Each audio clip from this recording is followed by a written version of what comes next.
नमस्कार, मैं Vijay capacity building trainer Shri Aurobindo society की ओर से आप सभी का स्वागत करता हूं। आज के ज्ञान में हम शिक्षा में शून्य निवेश नवाचार कार्यक्रम ZIIEI द्वारा संकलित एक रोचक नवाचार के बारे में विस्तार से बात करेंगे। इस वीडियो के अंतर्गत मैं आपको अभिनव शिक्षण तकनीक से संबंधित बिहार के शिक्षकों के द्वारा विकसित किया हुआ एक नवाचार विस्तार से बताऊंगा, जिसका नाम है व्याकरण अंताक्षरी।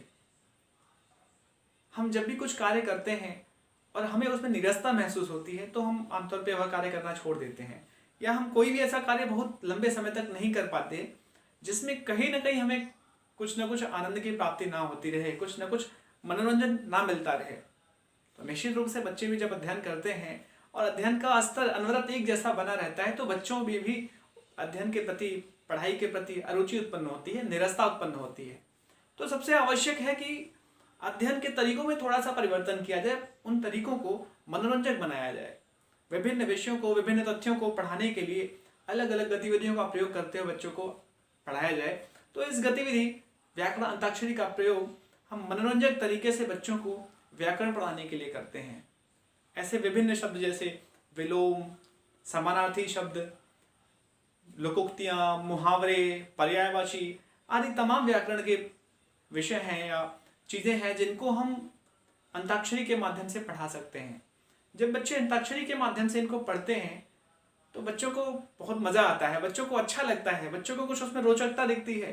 एक प्रतिस्पर्धा आपस में उत्पन्न होती है कि हमारा समूह जवाब देगा, अरे सामने वाले समूह ने जवाब नहीं दिया, तो बच्चों के अंदर एक अलग ही भाव उत्पन्न होता है। ऐसे खेल के तरीके से वो समझने का प्रयास करने लगते हैं। और जब बच्चों के अंदर रोचकता उत्पन्न होती है, बच्चों के अंदर एक ऐसी भावभंगिमा बनती है जहाँ पे वो आनंद महसूस करते हैं, तो ऐसे माहौल में बच्चों को चीज़ें बहुत जल्दी याद हो जाती हैं। इस गतिविधि का प्रयोग हम प्राथमिक से लेकर माध्यमिक कक्षाओं तक के लिए करते हैं।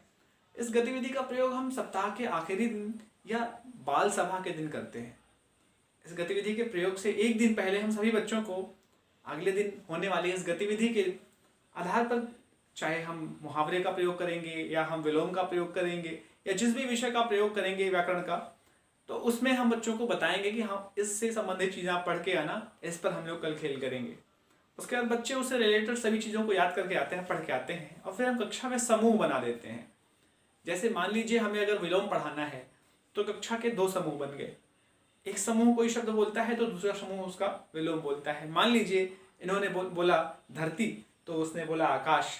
ऐसे दोनों समूहों ने जवाब दिया। दोनों समूह में होड़ बन जाती है कि हम कठिन से कठिन शब्द का विलोम इनसे पूछेंगे। तो बच्चों के अंदर ज्ञान का विकास होता है। पर्यायवाची पूछना है बच्चों को तो पर्यायवाची सिखाना है तो आप कक्षा में 3 समूह बना दें।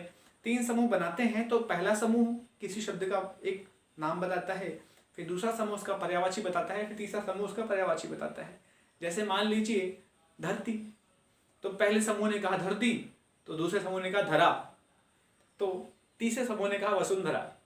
तो इस प्रकार से 3 नाम हो गए, 3 पर्यायवाची हो गए एक ही शब्द के।